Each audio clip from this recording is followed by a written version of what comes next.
Assalamualaikum warahmatullahi wabarakatuh. Waalaikumsalam warahmatullahi wabarakatuh. Alhamdulillahirabbil alamin. Allahumma shalli wa sallim wa barik ala sayyidina Maulana Muhammadin wa ala alihi washabihi ajmain. Amma ba'du. Yang sangat saya hormati putra guru saya, juga Wakil Gubernur Jawa Tengah Haji Taj Yassin MZ. Di sini beberapa yang ngurus ngaji, juga ngurus nasib. Ini jaga jarak saya, juga jaga jarak fisik, juga jaga jarak nasib ini. Semoga nasibnya juga ada jaraknya ini. Ini ada Pak Jaka, ada Pak Ramdan, ada Pak siapa ini? Fadlilan itu ya, ada Pak Wahyu, ada Pak Asep. Teman-teman Grab yang datang secara langsung. Ini ngaji, minta ngaji apa ini? Penyembuh lara Pak, supaya 21 nggak boleh menyerah ya. Nyari tok apa ketemu? Oh. Itu jargonnya keliru. Kalau mencari nafkah itu mencari itu udah harus ketemu. Jadi akhirnya nyari terus gak ketemu. Yang benar itu mencari nafkah apa menemukan nafkah? Mencari nafkah apa menemukan nafkah? Kalau nyari tok gak ketemu. Kadang ketemu. Oh. Setelah ketemu dipakai istri atau dipakai yang lain? Istri. Setelah ketemu dipakai keluarga. Oh. Yang berapa? Enggak, maksudnya yang dipakai keluarga itu berapa persennya? Kalau yang takut istri 100%.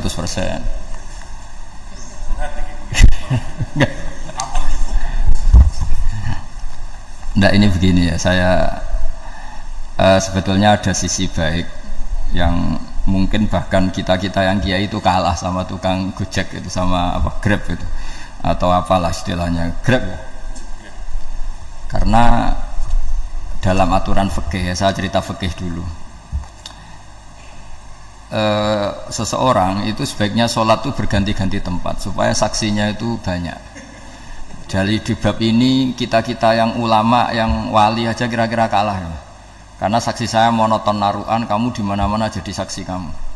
Di mana-mana ingat Allah, ingat pekerjaan, sholat di mana-mana. Jadi saksinya itu lebih banyak. Cuma efek negatifnya kalau kamu maksiat, saksinya juga banyak ya. Pojok ini menyaksikan gang ini, menyaksikan gang itu, menyaksikan ini.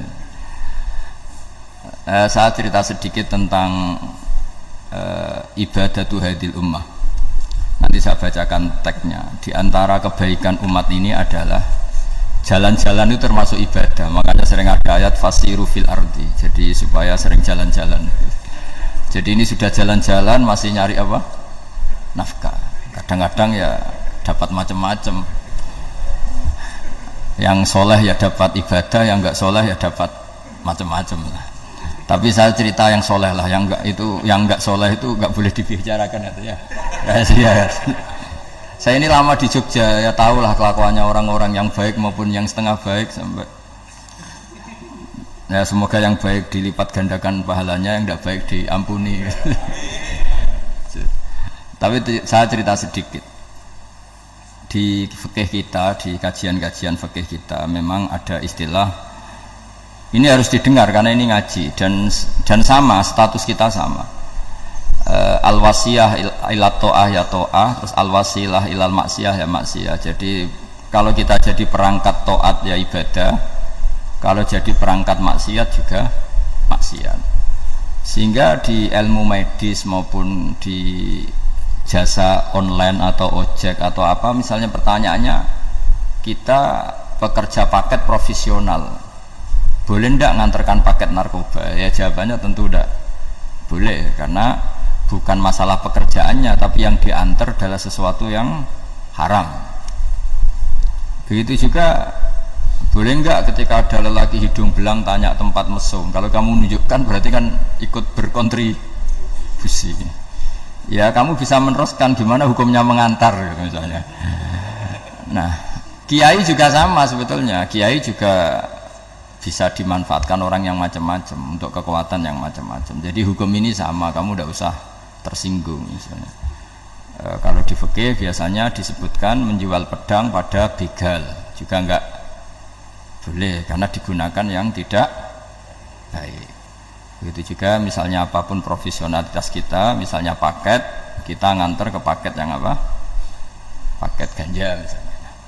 Fikih ini harus kamu ketahui dulu sehingga hukum turunannya, ingat Allah misalnya, ini bisa kena. Kita tidak boleh ingat Allah dalam keadaan maksiat yang enggak diridani Allah. Karena mau tidak mau fikih ini hukum dasar. Sholat pun bisa kena semprit. Misalnya kita sholat karena tugas, bukan karena lillahi ta'ala. Makanya dulu itu ada guyonan Mas Wahyu itu, ada imam dari masjid besar di negara sebelah, tidak perlu saya sebutkan negaranya. Itu cerita imamnya itu digaji 100 juta per bulan, datang ke Surabaya gitu. Muadzinnya itu digaji 75 juta, keren. Terus ngerti imam di Indonesia naik ontel, sudah watok naik ontel, nggak ada yang gaji, musolanya jelek, terus sudah ada jepit, ada dia kerasan di musola karena sering dimaki-maki istrinya, sudah. Jadi itikafnya itu ya sambil menghindar itu, bukan. Makanya banyak masjid Indonesia itu banyak yang itikaf itu, karena di rumah ada betah, sudah diomelin, nggak ada AC-nya. Sekarang masjid banyak AC-nya kan. Kamar mandinya juga gitu, di rumah sama di masjid bagus. Di masjid. Makanya pengurus masjid yang daerah-daerah sini sering cerita ke kita, kudu ngising ning omah Gus, mlayune moro masjid karena itu cerita. Indonesia itu negara yang enggak bener katanya. Imam dan muadzin tidak digaji. Dia cerita-cerita kebaikan negaranya dan buruknya negara kita. Lama-lama kiai itu mangkel. Kiai Indonesia itu kan cerdas-cerdas, meskipun jarang yang kaya tapi cerdas-cerdas. Dia muji negara. Lama, kalahnya itu dibeginiin sama Kiai Indonesia. Makanya kamu sholat terus ya, takut potong gaji. Artinya kalau dia jadi imam karena digaji, efeknya adalah dia kalau bolos itu takut nanti kan dipotong gaji. Lama-lama kalau sering bolos di PHK gitu. Artinya luar biasa Indonesia, imam itu tidak ada yang gaji tapi semuanya sholat istiqomah. Berarti kita ini top, datang ke masjid jadi imam tanpa ada yang gaji. Top mana? Top Indonesia. Semenjak itu si imam ini tidak pernah cerita kebaikan negaranya karena gaji imam. Indonesia dalam bernegara selalu begitu. Ketika kita tidak punya solusi transportasi, ada saja pihak-pihak swasta atau investor yang ingin menanamkan modal di investasi Grab dan sebagainya. Tapi saya tetap sebagai kiai mengingatkan status hukum fikihnya. Kenapa saya harus cerita itu? Karena fikih ini harus selesai dulu. Saya ulang lagi, fikih ini harus selesai dulu. Misalnya nganterin orang yang mau transaksi narkoba atau transaksi maksiat, atau tapi yang yakin. Kalau tidak yakin memang tidak haram. Tapi kalau yakin itu memang kamu tahu benar-benar iyalah kira-kira gitu. Supaya taat itu ada di semua kehidupan, sehingga nanti Indonesia kalau semuanya begini kan, yang cari sarana maksiat itu bahkan sekedar transportasi aja susah karena semuanya tidak mau. Misalnya paket juga gitu, yang mau ngedarkan narkoba kesulitan karena semua yang jasa paket tidak mau gitu.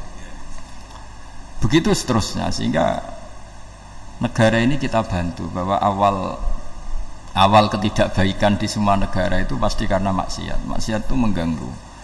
Orang geger sama istri ya karena maksiat. Terus banyak kecelakaan itu rata-rata kata Pak polisi juga karena maksiat. Jadi orang overdosis atau dalam keadaan mabuk nyupir. Terbesar kecelakaan itu jarang karena ngantuk. Terbesar masih karena pengaruh apa? Narkoba. Pembunuhan juga sama. Orang Indonesia itu mudah sekali memaafkan temannya, tetangganya. Tapi kalau sudah efek dari narkoba, bunuh itu jadi mudah itu jadi. Nah, Anda juga harus fair, jangan. Tapi yang penting saya profesional nganter gitu. Nggak mau tahu dia latar. Meskipun kita tidak boleh neliti orang ya, nggak boleh tajasus, nggak boleh neliti ini. Tapi yang jelas kamu tahu, saya ulang, yang jelas kamu tahu mau ya harus dihindari, karena memang di semua profesi pekerjaan tuh utamanya kata Rasulullah SAW itu memperhatikan halal haramnya. Tapi ya saya ulang lagi, tidak boleh sok suci, tidak boleh tajassus, tidak boleh neliti orang lain. Tapi kalau yang jelas-jelas untuk maksiat maka harus kita hindari. Termasuk masjid sekalipun. Dulu zaman Nabi itu ada masjid namanya Masjid Diror untuk memecah konsentrasi sahabat. Sahabat itu begitu mencintai Nabi, mencintai Rasulullah. Ada orang kafir pinter, orang munafik pinter. Ini Muhammad harus ditandingi. Cara nandingi Muhammad jangan pakai dangdutan, jangan pakai bar, tapi pakai masjid. Karena ini suasananya kesannya bagus.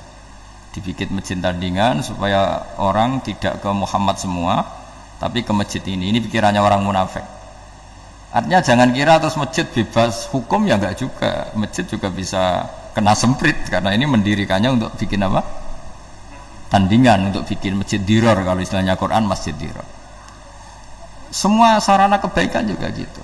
Yayasan yatim piatu juga kena hukum, pondok juga kena hukum, semuanya kena hukum. Ada orang ingin jadi kiai padahal tidak pernah ngaji, terus bikin pondok. Akhirnya dia dipanggil Pak Yai, anaknya dipanggil Gus, padahal najis saja tidak tahu. Itu kan kasihan umat, akhirnya ada penyelewengan. Jadi semuanya kena hukum. Jadi Anda jangan tersinggung ketika saya cerita fikih untuk para teman-teman yang di Grab, karena memang semuanya kena hukum, bukan ya. Mesra dengan istri juga kena hukum. Orang terlalu mesra dengan istrinya pasti ibunya terlantar, karena menuruti bojo ya nuruti ibuke gitu.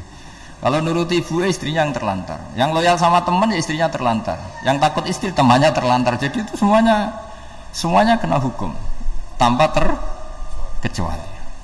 Nah, saya cerita sedikit tentang sholat, karena orang-orang Grab ini banyak yang sholat, kemudian harus cepat-cepat.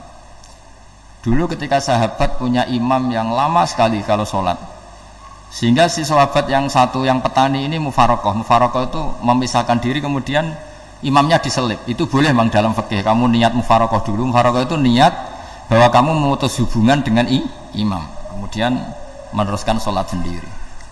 Singkat cerita, dua orang ini berdebat, Mu'ad sama Ar-Ra'i yang penggembala ini. Kamu munafik, sholat kok meninggalkan imam. Terus yang satu bilang, kamu keterlaluan, sholatnya lama sekali. Singkat cerita, dua orang ini lapor ke Rasulullah SAW. Uniknya Nabi itu membenarkan yang petani tadi. Kamu Mu'ad jadi masalah. Agama ini tidak boleh jadi problem. Kalau kamu ngimami orang, jangan lama-lama.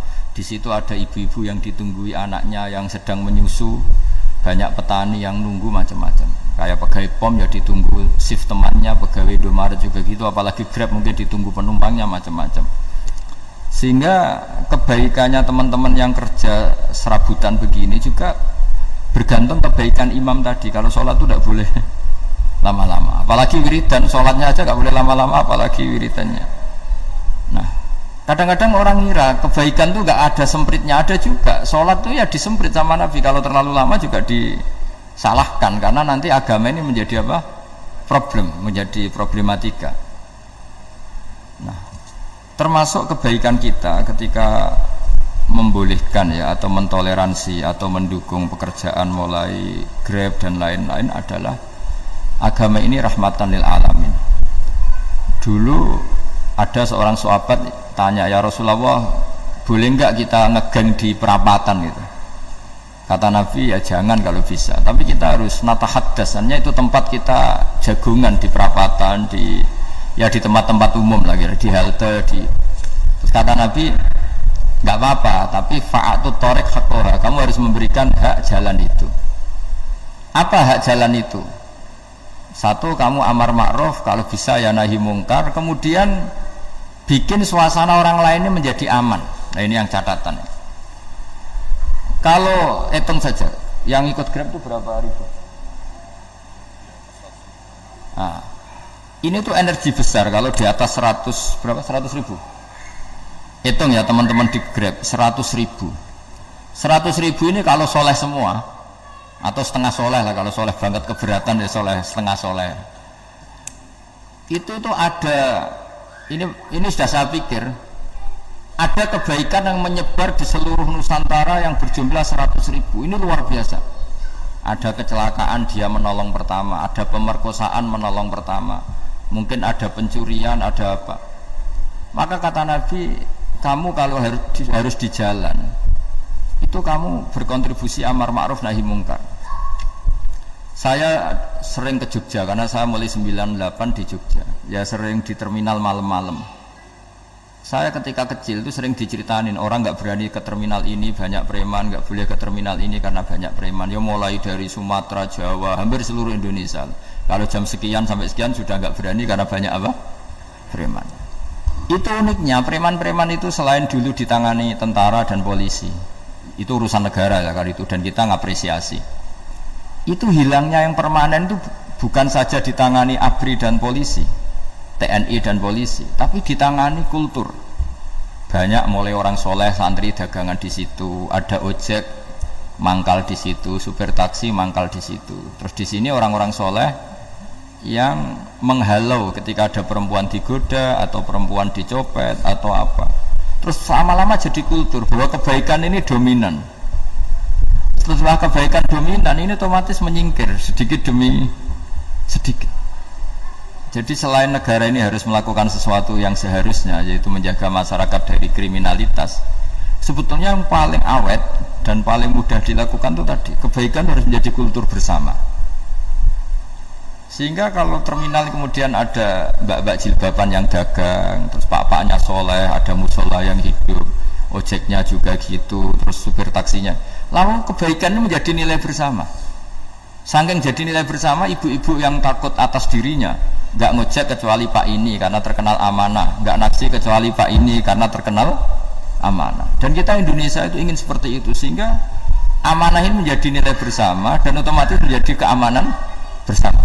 Orang Jawa itu tego nitipno anake karena dijamin aman, tego nitipkan istrinya juga karena dijamin aman. Nah kalau kebaikan ini juga menjadi satu nilai jual dan kita bisa mengawal secara serius, itu alhamdulillah betul. Nah dimulai dari mana? Satu, mental kita takwa. Kedua, sistem sosial, bahwa kita terkoneksi oleh indukan ya, juga terkoneksi oleh kepolisian. Maksudnya karena kita terdaftar, kalau ada anak hilang kan tinggal ini yang bawa wahyu misalnya. Jadi saya mohon, semohon-mohonnya, kebaikan ini harus jadi nilai bersama. Setelah terminal itu banyak orang baik, otomatis yang ini tuh menyingkir itu. Akhirnya apa? Nanti yang bos-bosnya toko itu ya hanya nitipkan sama orang soleh, yang mau nge-grab juga hanya titip sama yang soleh, begitu seterusnya, sehingga jadi siklus kebaikan yang bersama. Nah ini yang dimaksud Quran, wa'tamiru bainakum bima'ruf. Iktimar itu namanya urusan bersama ya, saya ulang lagi ya.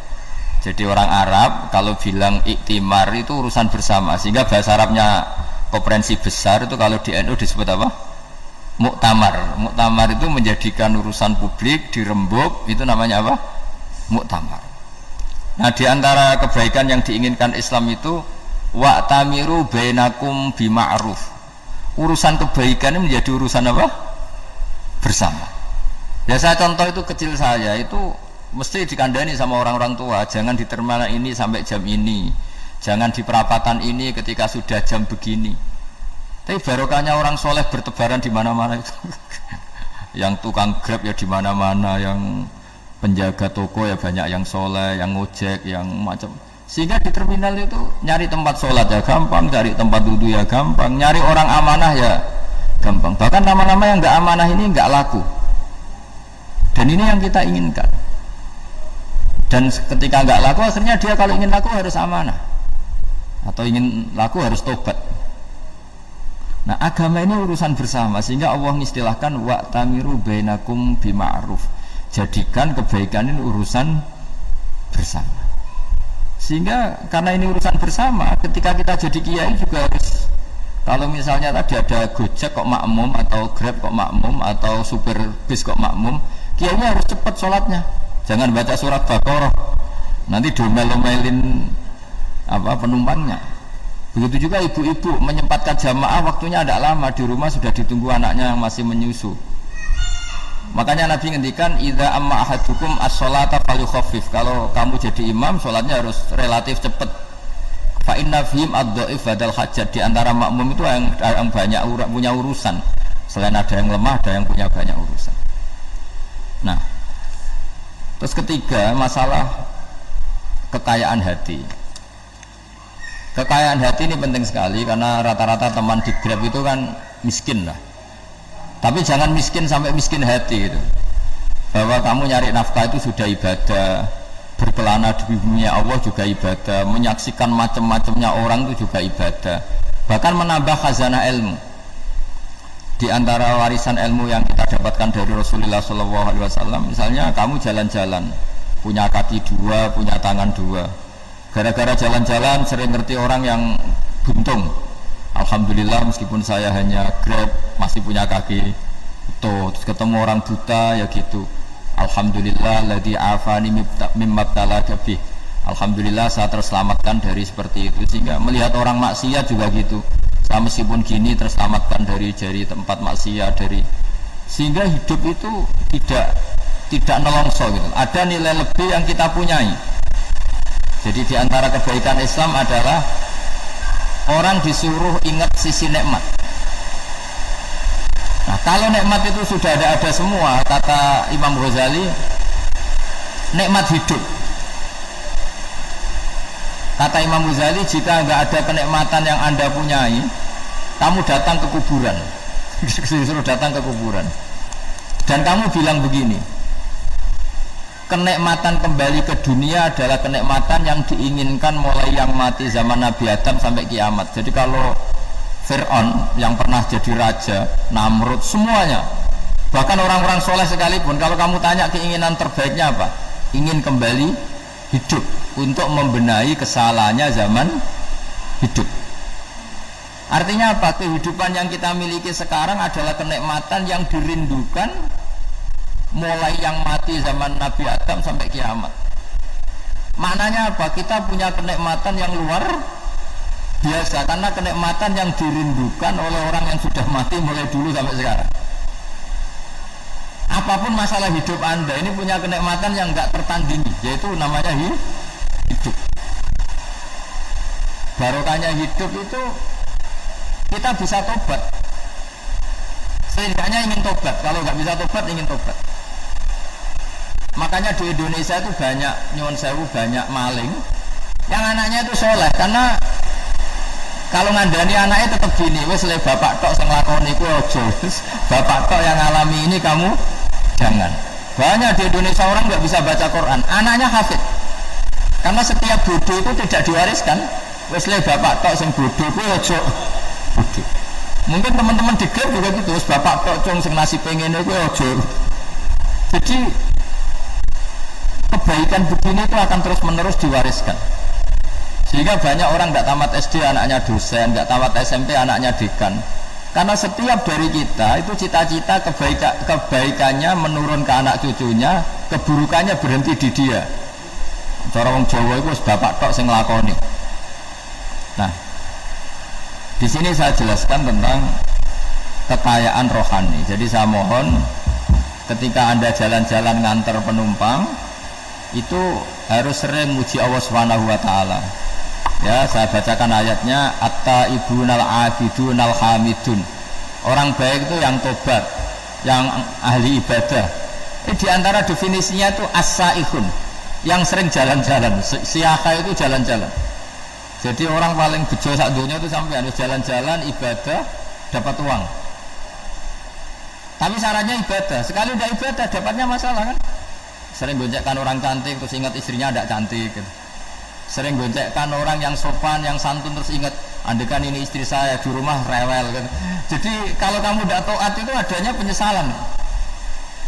Di lampu merah ada orang naik Ferrari, naik Alphard, sementara kamu di rumah hanya mobil butut, kadang malah tidak punya mobil. Jadi kekayaan rohani itu dimulai dari mana? Dimulai dari taat. Cara berpikir itu taat, bukan maksiat. Sekali Anda cara berpikir maksiat, maka adanya hanya penyesalan. Semakin pengalaman di luar, semakin penyesalan. Karena di luar sana banyak orang yang dapat nikmat yang lebih dari Anda. Tapi sekali Anda taat, kamu akan mensyukuri apa yang Anda miliki dan tidak pernah ingin sama yang dimiliki orang lain. Sehingga orang-orang yang sering pergi itu sama Allah dipuji. Jadi tidak ada nabi kecuali di antara ibadahnya itu jalan-jalan. Fasiru fil ardi. Sehingga semua nabi itu mesti pernah melakukan perjalanan internasional.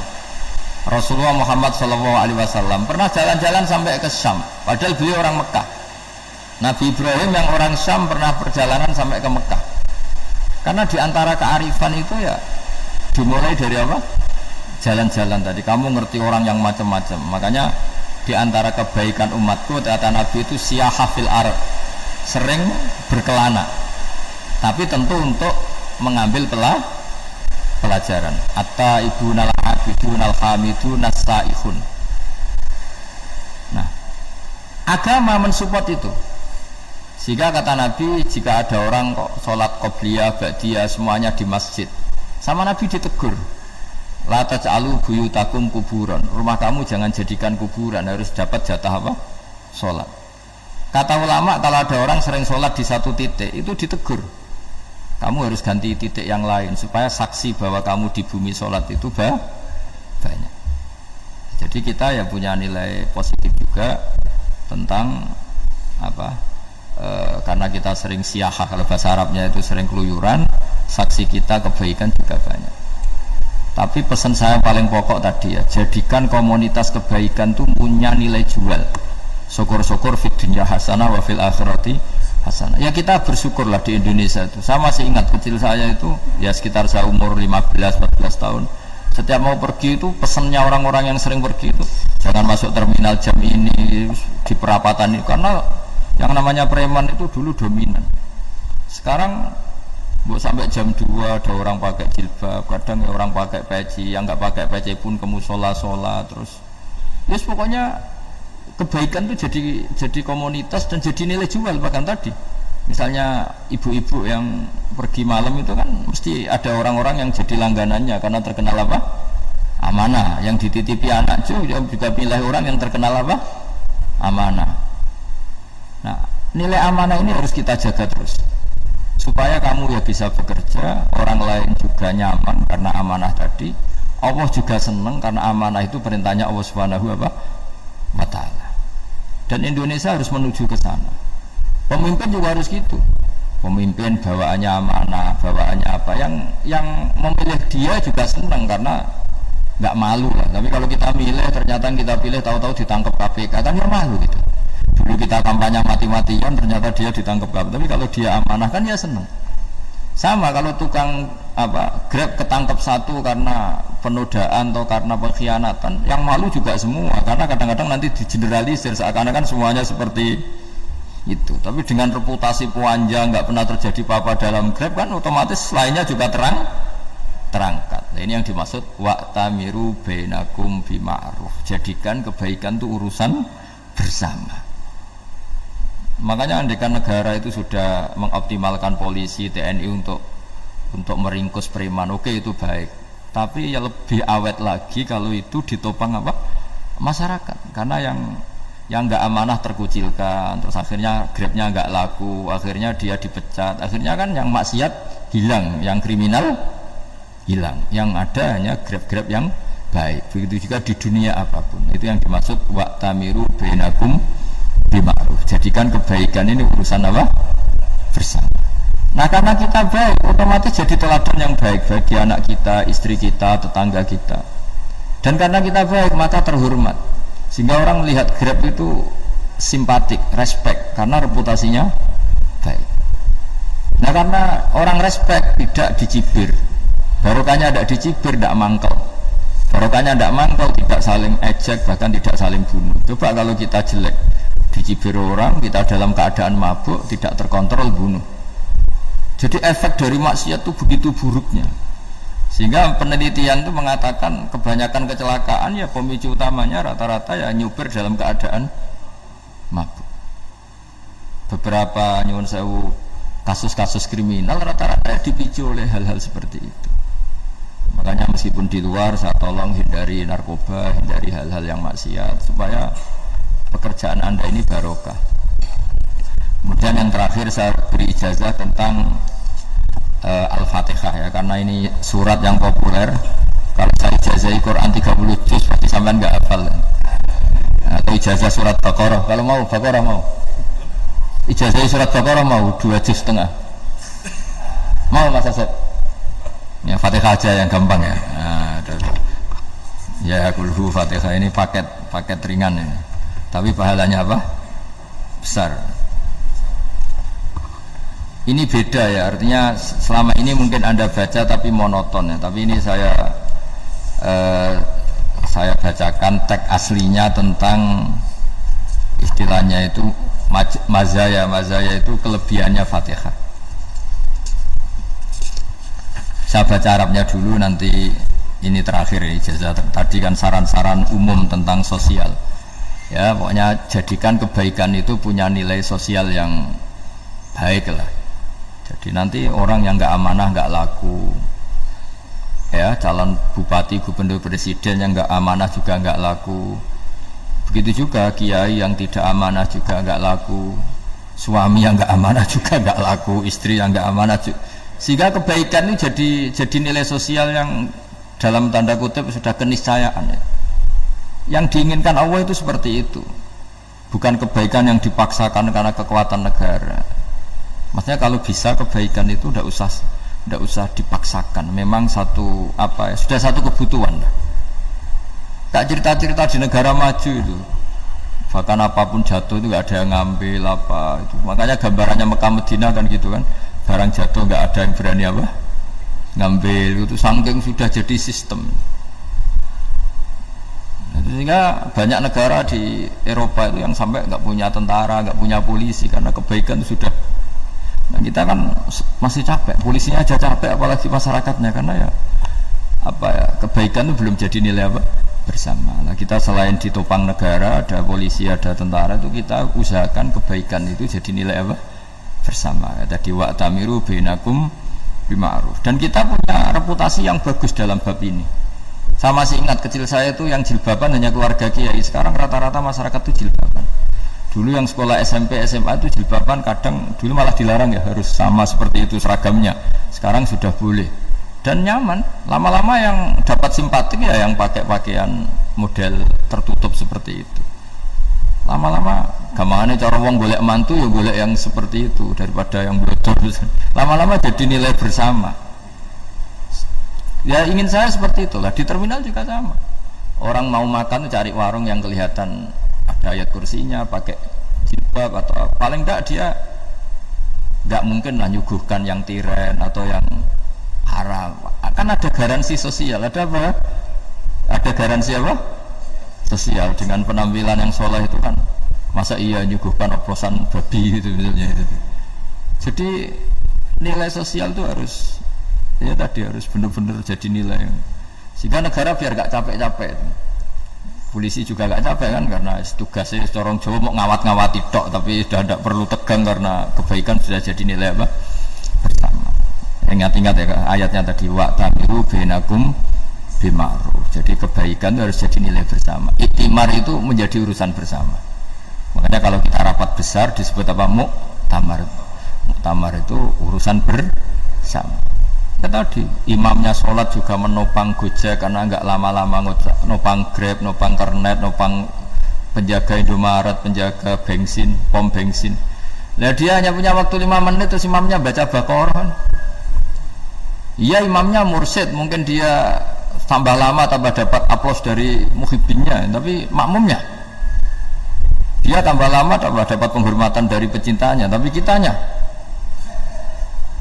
wah khusyuk wali kan, dia dapat status naik lah. Kita yang sudah tidak ikut jadi wali diganggu apa pekerjaannya. Kalau ada imam seperti itu sampai mufarokoh saja, niat ya Allah sampai sini saja saya makmum orang itu, silakan orang itu punya urusan sendiri dengan jenengan, ya sudah, atau salib saja apa itu boleh. Kalau dalam fikih namanya apa mufarokoh.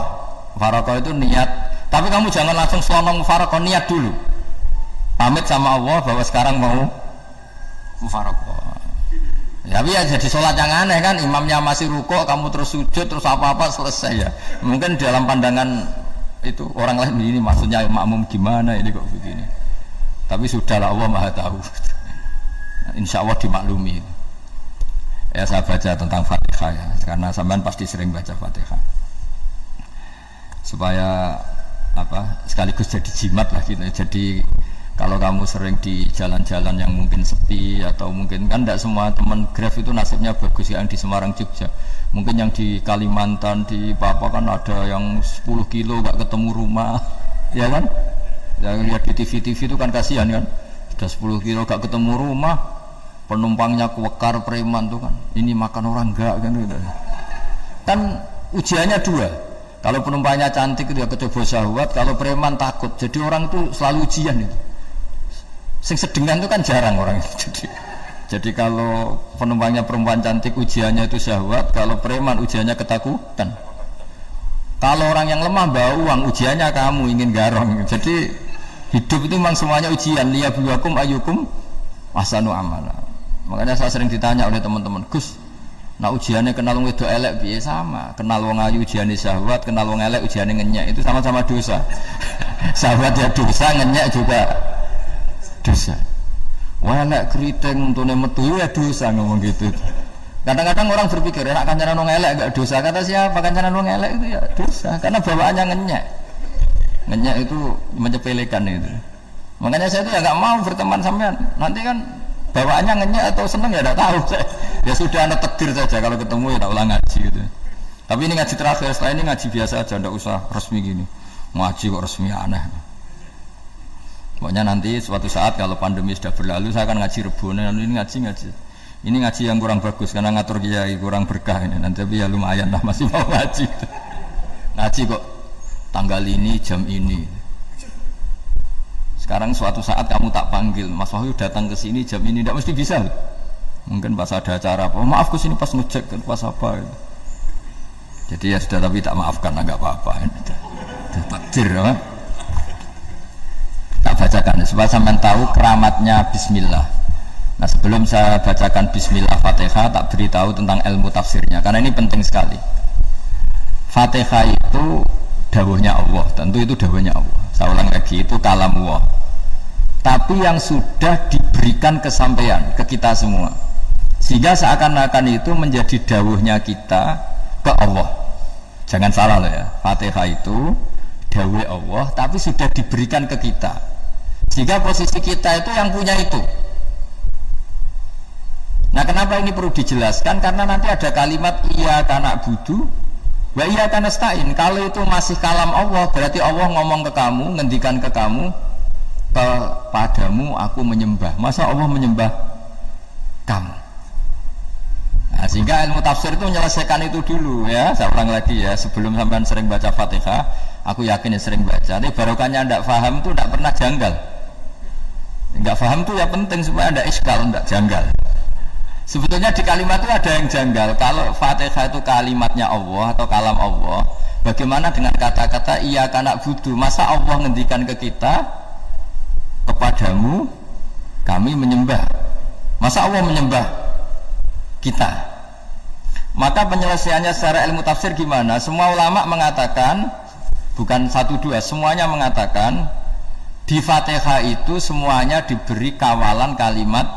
Saya ulang lagi ya, di Fatihah itu semuanya diberi awalan kalimat qulu, katakan wahai hambaku begini. Ya, katakan wahai hambaku begini. Nah, begini ini pelajaran dari Allah yang sudah diberikan ke kita. Terus kita mengatakan bismillahirrahmanirrahim, alhamdulillahirabbil, termasuk kita mengatakan iyyaka na'budu wa iyyaka nasta'in. Jangan bayangkan Allah ngendikan ke kita. Kalau Allah ngendikan kita berarti gini, hei wahyu ihdinas siratal mustaqim, tunjukkan saya jalan yang benar. Nah nanti kamu terus, ya Allah Anda aja minta petolong saya minta tolong siapa kan, jadi panjang kan. Ya saya ulang lagi ya, jadi itu di ulumul Quran diterangkan gimana sebelum baca Fatihah ya. Fatihah itu kalamullah, ngendikane Allah, tapi yang sudah diajarkan ke kita dan sudah milik kita, sehingga kalimat itu menjadi milik kita. Tapi ya kalamullah, tetap kalamullah, tapi sudah menjadi milik kita. Udah paham ya? Ya pinter namanya. Ya, karena kalau tanpa penjelasan seperti ini, Anda akan iskal. Bagaimana Allah, iskal itu janggal. Bagaimana Allah mengatakan iya karena butuh? Kan jadi aneh ya? Ya, jadi tak jelaskan secara ilmiah ya. Jadi kata ulama-ulama tafsir, ayat-ayat Quran seperti ini sebetulnya dimulai dari qulu apa? Meskipun enggak dilafatkan. Itu kan sama dengan qul huwallahu ahad Muhammad, katakan kalau Tuhan itu satu. Ya namanya Quran itu kan kalam Allah, membina nabinya, membina umatnya. Makanya dikatakan atau enggak, di sini tersembunyi kata qulu, katakan. Ya, jadi ya ibarat apa itu? Kamu ngajari anak kamu lah, panggil jenengan bapak kulo. Itu maksudnya anak itu kalimat kamu, tapi kamu ajarkan ke anak kamu. Terus anak kamu bilang, Pak jenengan bapak kulo. Nah, ketika kamu mengatakan jenengan, bukan kamu mengatakan jenengan anakku, berarti anakmu itu bapakmu, kan lucu kan? Anak kamu ajari jenengan bapak kulo, kamu engkau bapak saya. Terus anak kamu mengulang jenengan atau kamu bapak saya. Berarti itu kalimat yang kamu ajarkan, tapi sekarang sudah milik anak kamu. Kalau itu kalimat kamu kan lucu, masa anak kamu bilang bapak? Nah itu seperti itu. Jadi ulama memberi solusi atau jawaban iya karena abudu. Ya itu sebelumnya ada kata-kata qulu, katakan wahai hambaku, hubungan kamu dengan saya adalah katakan iya karena butuh wa iya karena nasta'in. Terus hubungan kamu dengan saya katakan juga dalam doamu ihdinas siratal mustaqim. Jelas ya, jadi itu kalam Allah yang sudah milik kita karena diajarkan Allah untuk kita. Dong ya? Dong, gak jelas gak. Tapi bagus, gak jelas itu bagus. Kalau kamu jelas gak jadi dikrep, jadi gubernur. Min azimi fadliha kasratu asma'iha wa fadail ukhra. Ini cerita dramatisnya surat Al-Fatihah. Qala Abu Hurairah radhiyallahu anhu inna iblisa ranna khina unsitat Al-Fatihah. Jadi iblis itu begitu kesakitan.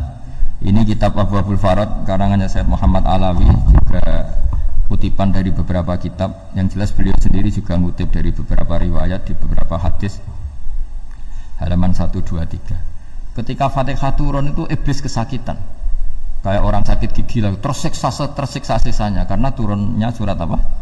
Al-Fatihah. Artinya kalau anda baca Fatihah dijiwai, maka anda melemahkan setan, melemahkan iblis.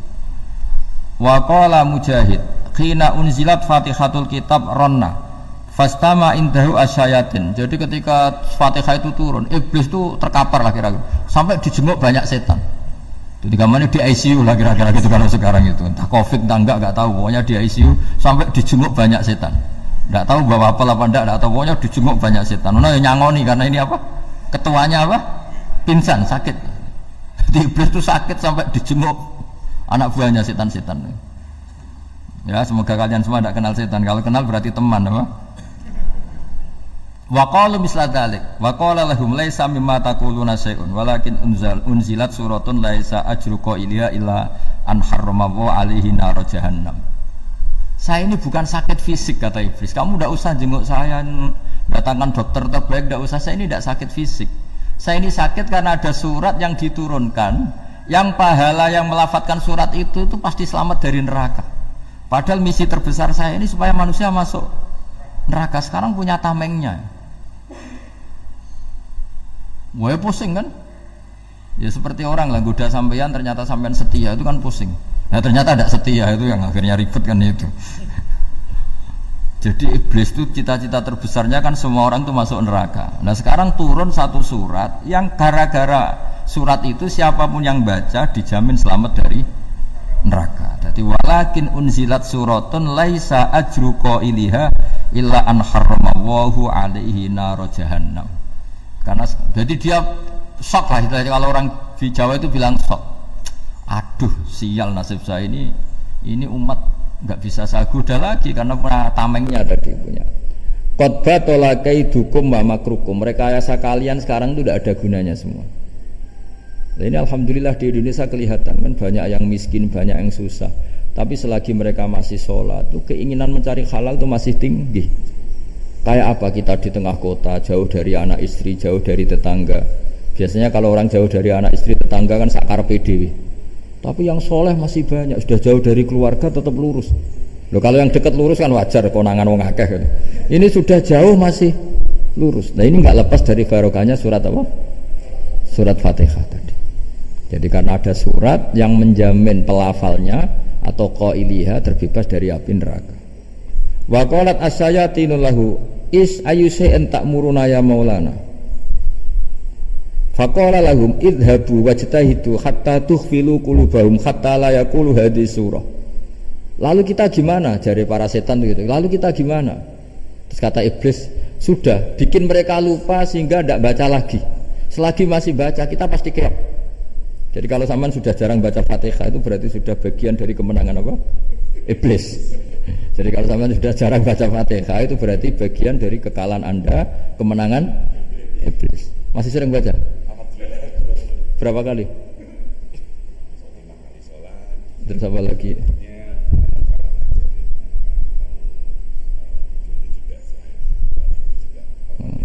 Kok 5 kali tok itu? Berarti pas salat fardu tok itu.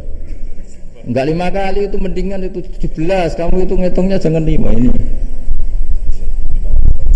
5 waktu itu berarti lumayan kan? Berapa? 17 ya? Ya. 17 ya? Ya. 17 tapi kalau makmum tuh sering separuh kan, apalagi makmum tarawih. Ya kan? Makmum tarawih itu bacanya Fatihah ada yang sempurna enggak ya? Ya enggak lah.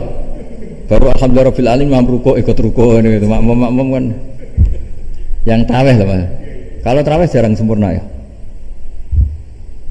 Fatihahnya itu. Kan imam sudah rukuk. Kamu bacanya Fatihah sampai mana biasanya? Baru setengah ya. Ya paling pas tarawih aja kan enggak sempurna ya. Apalagi kalau imamnya sing kilat tuh, waduh malah. Nah ketika Fatihah itu sebegitu keramatnya, sebegitu topnya, itu setan rapat, singkat cerita itu yang tadi dipimpin oleh iblis yang sedang terkapar apa? Terus tali obatnya nggak ada, cuma dia shock karena ada surat yang turun yang melafatkan itu pasti selamat dari apa? Neraka. Nah ini gimana saran Anda? Terus sarannya adalah bikin orang-orang itu lupa, tidak baca Fatihah. Nah ini rapatnya iblis. Idhabu wajtahidu hatta tukhfilu qulubahum hatta la yaqulu hadhihi surah. Kala yuksiru qira'ataha wa la yakunu lahum ajrun wa thawabun bal yakunu lahum adzabun wa iqabun. Jadi saya mohon selama ini Anda sudah baca, tapi mungkin hanya rutin saja. Napa rutin saja? Tapi barokahnya ngaji ini kamu punya kekuatan atau punya semangat membaca karena ini surat yang luar biasa. Ibarat gini, kalau sampean tanya, saya juga sering mikir, masa Gus hanya surat kok punya kekuatan seperti itu? Di dunia ini kata Allah, mulai Nabi Adam sampai kiamat, nggak ada yang bisa menandingi kekuatan kalimah. Kalimah itu kata-kata. Nggak ada yang bisa menandingi kata-kata. Misalnya Anda nge-grab, berangkat istri cuek, berangkat cuek. Itu beda dengan ketika meskipun satu kalimat. Wes Pak, muga-muga dilindungi pangeran, mungkin jenengan selamat. Itu menjadi teduh dan semangatnya luar biasa karena kayak mendapat support. Jadi kira-kira kalimat itu hubungannya kita dengan Allah, Fatihah itu seperti itu. Kamu melafadzkan satu kata-kata yang dibenarkan langit bumi, dibenarkan aras, dibenarkan malaikat, dibenarkan semua penghuni di dunia ini. Sehingga itu efeknya luar biasa. Itu seperti gini ya, kamu cerai sama istri, terus nikah lagi katut babon. 10 tahun anak kamu dididik, ibunya benci kamu, dan memang Anda layak dibenci. Duwidek. Dan sampai nggak pernah manggil kamu Pak. Suatu saat kamu tentu rindu kan, ingin dipanggil bapak oleh anak kamu. Suatu saat anak ini manggil kamu Pak E. Wah itu senengnya bukan main, hanya sebuah kata-kata. Makanya kadang-kadang orang itu tanya sama kiai, ijazah lafadz ini gunanya apa sih? Itu ijazah-ijazah itu untaian kata-kata. Yang kata-kata ini dibenarkan langit dan bumi dan aras dan para malaikat, sehingga efeknya itu luar. Nah ibarat seperti itulah, kamu melafadzkan Fatihah itu melafadzkan kata-kata yang dibenarkan Allah dan Rasul dan semua malaikat, semua penghuni langit. Maka ini efeknya pasti luar. Nah di sini lah orang-orang dulu itu tahu keramatnya itu, sehingga ketika melawan Belanda, melawan Jepang dulu itu kalimat-kalimat itu menjadi mantra yang luar biasa. Doa yang luar biasa. Tapi di era modern karena orang sudah tidak ngerti itu, dianggap itu mantra jimat, khurafat, bid'ah, waduh ribet meneh malah. Sebetulnya tidak seperti itu. Memang kata-kata ini kekuatannya luar biasa. Sama kesakitan hati kamu juga karena itu. Wis ngojek wangelan ya. Lah Pak di bojo kok kowe gagah tok kene. Wah, iku seling terus. Padahal kalimat itu kan tidak melukai secara fisik, tapi apa kerjanya sesuk sarasa-rasa. Karena terus dengan pengadilan seperti itu kan, ngapain kerja demi perempuan yang seperti ini? Lagi-lagi kata-kata ini luar. Nah bayangkan kalau kata-kata itu adalah kalimat yang diajarkan Allah lewat Rasulnya, lewat malaikat Jibril. Kayak apa kekuatannya? Nah, kira-kira Fatihah itu gitu. Kalimat yang baik, kalimat thayyibah diajarkan oleh Allah dan Rasul. Kayak apa kira-kira kekuatannya? Pasti luar biasa. Wong support yang dikatakan istri kita, anak kita aja luar biasa. Apalagi ini support yang diajarkan Allah dan Rasul. Ya makanya saya mohon kalau baca Fatihah, baca kalimat-kalimat thayyibah ketika sholat itu dijiwai. Ya misalnya Rabbana lakal hamdu mil'us samawati wa mil'ul ardi wa mil'u ma syi'ta min syai'im. Engkau zat yang layak dipuji dan pujian ini memenuhi langit dan bumi. Karena kita tahu nggak ada sejengkal di alam raya ini kecuali di situ ada rahmat Allah. Misalnya kamu bisa lewat sampai rumah saya, kamu mungkin anggap biasa saja. Coba kalau ngalami likuifaksi, tahu-tahu bumi ini ambles, bisa ngelewati yang likuifaksi itu luar. Tanyakan orang pernah ngalami likuifaksi di Sulawesi, itu melihat bumi bisa diinjak nggak ambles itu, wah luar. Dan sampai nggak ngalami itu sehingga lewat bumi ya biasa aja. Coba kalau ngalami seperti tidur, ya biasa aja. Coba kalau ada gempa, bahwa bumi tenang ini sudah nikmat yang luar biasa. Masa kamu ngakuin nikmat nunggu digituin? Ya kan? Nah itu. Makanya baca Fatihah dijiwai lah, bahwa ini kalimat yang luar biasa. Nah, saya teruskan.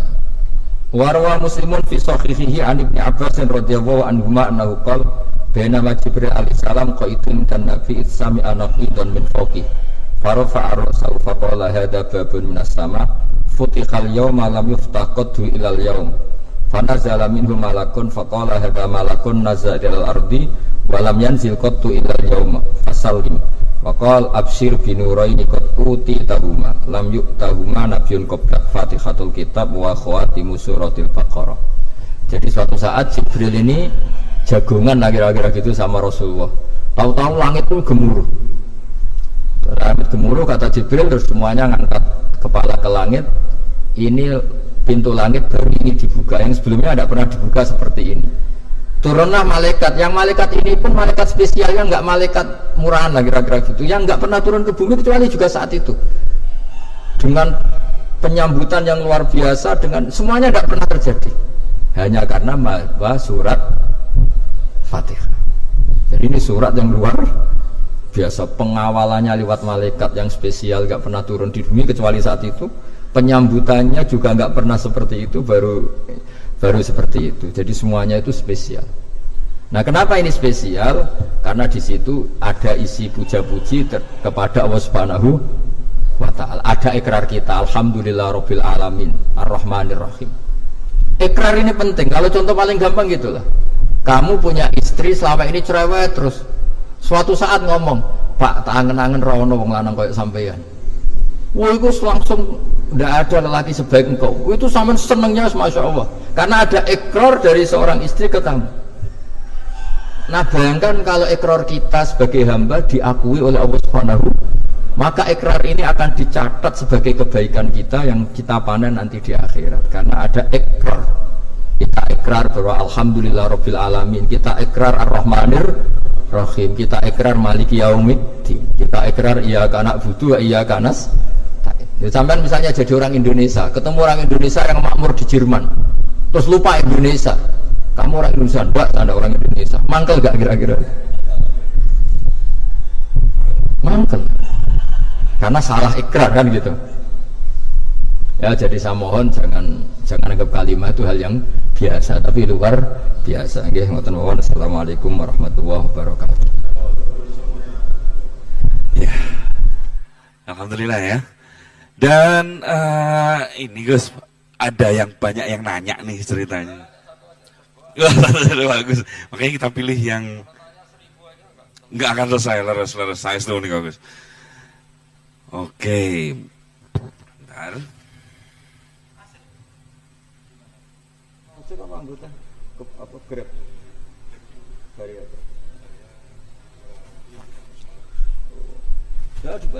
Oke.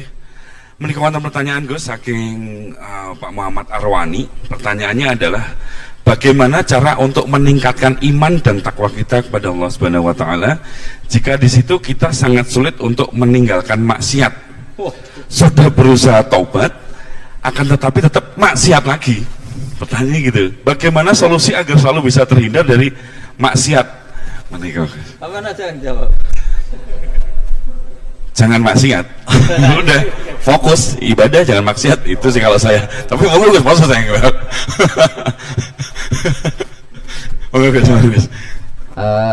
Jadi itu pertanyaan pertama dan terakhir karena waktunya juga saya tidak banyak.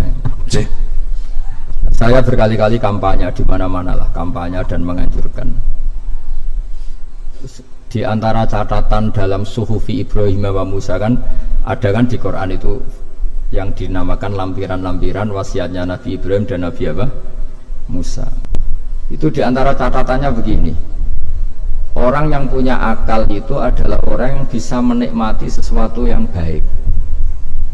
Misalnya gini, contoh gampang gini, kamu punya anak pertama atau punya anak yang masih kecil, itu gendong tuh senangnya bukan main, melihat anak sehat tuh senangnya bukan main.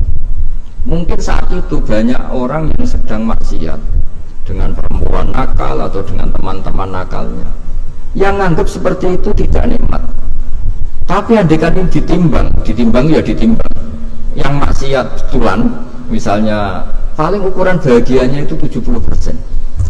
Tapi yang ini yang nimang anak baru lahir atau masih kecil corong Jawa ngeloni anak bisa saja bahagianya itu sampai 100%. Hanya selama ini kesalahan kita adalah nganggap maksiat itu pasti menyenangkan dan taat itu tidak menyenangkan. Makanya saya berkali-kali fatwa untuk melawan kenikmatan maksiat, orang harus terbiasa menikmati taat, menikmati kebaikan. Jangan kira kita nimang istri nikmat, nimang anak nikmat, ketemu teman yang lama tidak ketemu juga nikmat. Artinya kita akan melewati berjam-jam untuk jagungan sama teman, sama anak, sama istri. Dan itu harus kamu nikmati supaya mengganti tidak berkebutuhan nikmat yang lewat jalur maksiat. Jadi saya mohon sarana-sarana yang menyenangkan itu, yang taat itu kita maksimalkan. Makanya bapak saya itu sering pesen, kowe nak ngaji sing guyon, sing seneng. Nganti wong maksiat itu karena cari kesenangan.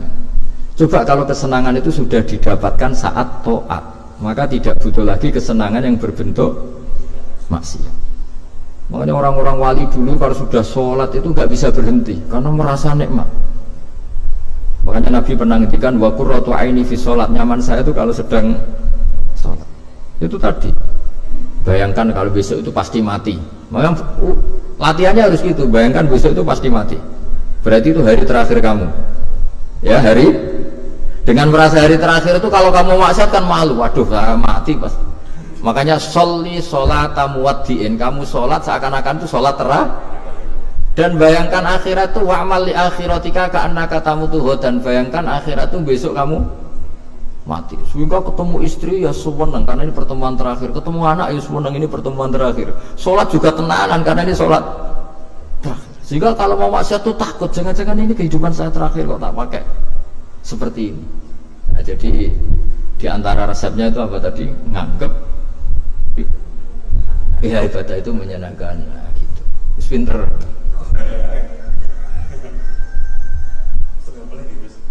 Wah ini.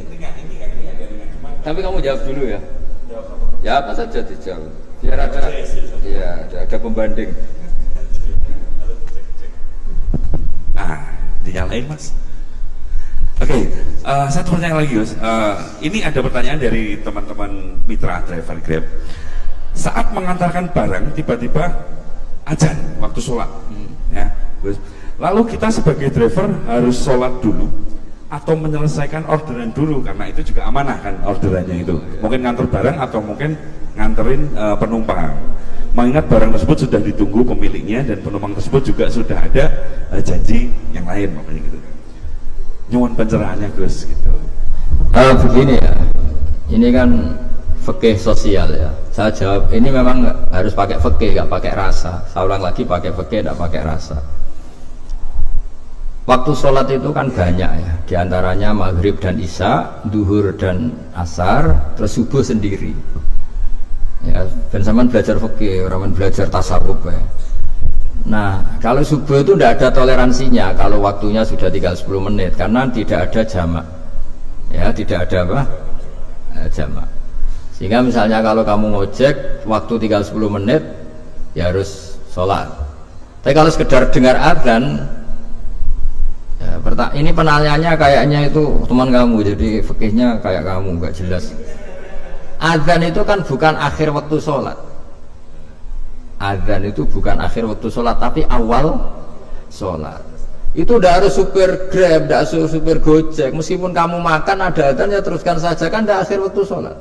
Anda menerima tamu, gendong anak, atau sedang nyupir, atau sedang bercengkrama sama teman, kalau ada adzan ya nggak apa-apa misalnya diteruskan. Kan bukan akhir waktu sholat. Yang benar-benar harus ditinggalkan itu kalau waktu sholat misalnya tinggal 7 menit atau tinggal 8 menit, waktu yang mau tidak mau kamu harus tasarrufkan, kamu peruntukkan injury time ya Gus. Injury time ya, gitu aja kok nggak tahu ya.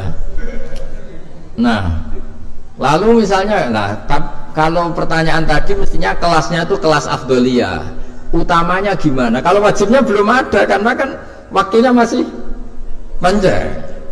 Jadi pertanyaannya bukan wajibnya tapi sebaiknya, karena ini semuanya belum mendesak kan.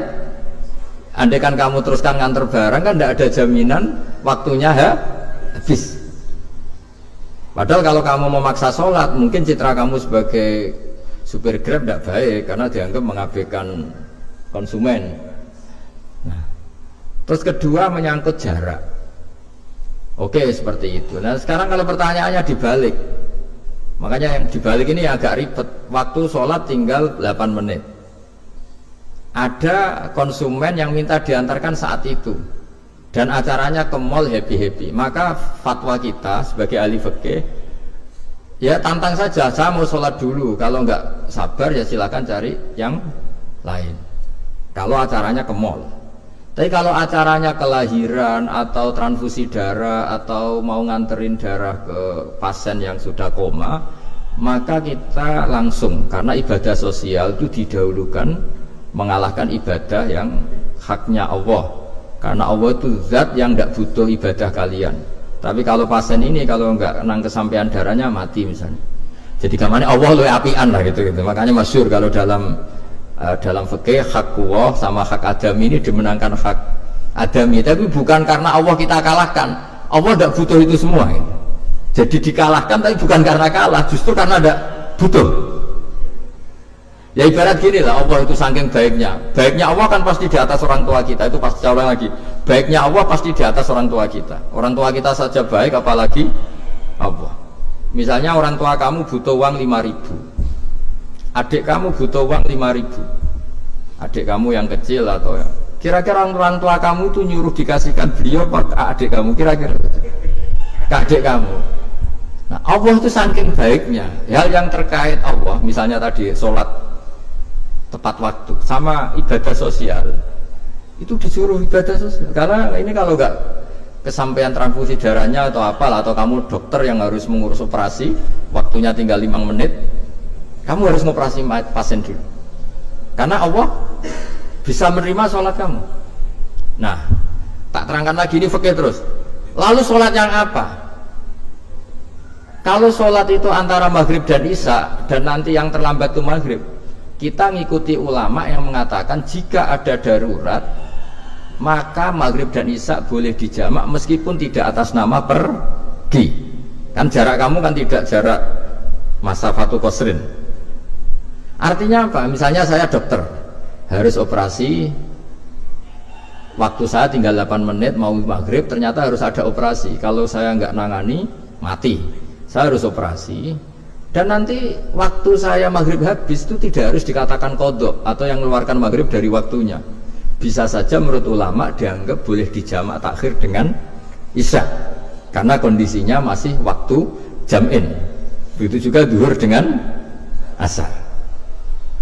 Tapi kalau waktunya itu asar, tinggal 8 menit, kemudian harus ada operasi, ya kita operasi, waktu asar kita mundur sampai maghrib, namanya kodok yang dimaafkan Allah. Ya namanya tetap kodok, karena asar gak bisa dijamak dengan maghrib. Jadi ini fikih ya, jadi jawabnya harus jelimet. Jadi saya ulang lagi ya, tadi kan pertanyaannya dengar adzan. Kalau adzan kan waktunya masih panjang, apalagi misalnya maghrib kan waktunya kan taruh saja ada waktu seperempat jam. Ternyata andekan kamu antar hanya butuh waktu 7 menit, kan gak ngefek sama nyanda. Gitu. Terus kalau driver umpamanya dapat order, ini yang tanya kamu malah mewakili dalam, kalau ada driver dapat orderan food, nganterin makanan, tapi makanannya non halal, niku fakihipun pripun? Nah, makanya itu tadi ya. Kamu tahu betul kalau itu non halal loh? Kalau itu sudah tahu pasti non halal. Nah, iya, daging Tyrannosaurus nonton mungkin. Ya makanya tadi itu memang PR kita di semua profesi. Saya ulang lagi, itu PR kita di semua profesi. Jadi ya itu makanya pentingnya istighfar tuh di situ tuh sudah kita sebagai ulama menghalalkan tidak mungkin, mengharamkan kamu juga demo, ini pekerjaan Gus. Tapi yang jelas itu tidak bisa dihindari. Ya sama lah seperti orang di bus itu. Kadang-kadang kan didoain, semoga semua penumpang hasil ke tempat masing-masing, dan kalau ada copet berarti kan doain copet juga hasil tujuannya. Jadi di semua profesi itu resikonya. Makanya tadi saya bicara tentang fikih. Kaidah umumnya menolong maksiat itu ya bagian dari maksiat, menolong taat itu bagian dari taat. Mau tidak mau harus ada hukumnya. Setidaknya barokahnya tahu hukum, kalau kita salah belum istighfar gitu. Sudah salah nggak merasa salah gitu. Jadi barokahnya tahu hukum itu paling enggak kan kita ya istighfar lah. Kan ya tadi seperti paket misalnya, kan ada saja orang paket yang jelas-jelas barangnya itu haram, tapi atas nama profesionalitas kan mungkin tetap dikirimkan. Tapi barokahnya ngerti hukum, dia istighfar. Nah, tapi karena kalau kita menyarankan sudah ada usah pekerjaan yang lain banyak nanti kan rai-rai potongan tawakal dikandani ngono kan ya repot tuh. Nah kalau kita kiai guys gak apa-apa, wis pangeran sugih. Menurut sampean harusnya terus nuntut Gus, saya karena fatwa jenengan saya sekarang miskin, ini gimana pertanggungjawabannya? Ya ribet kan. Tapi saya ulang lagi, itu seninya ngelola kehidupan semuanya seperti itu. Jadi makanya kita nggak pernah berhenti berdoa Rabbana dzolamna anfusana, karena dalam sisi semua hidup kita pasti ada unsur nggak benernya gitu.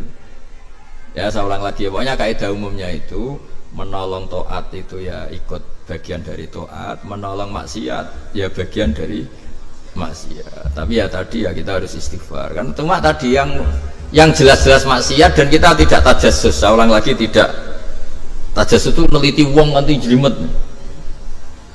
Dan misalnya ada perempuan mau ngojek ke sini ya diantar saja, jangan tanya detail itu apanya mbak, hubungannya dengan kamu apanya mbak?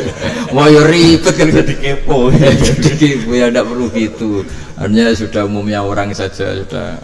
Nah, lama-lama juga gitu, kalau ada bapak-bapak main itu ke siapa pak?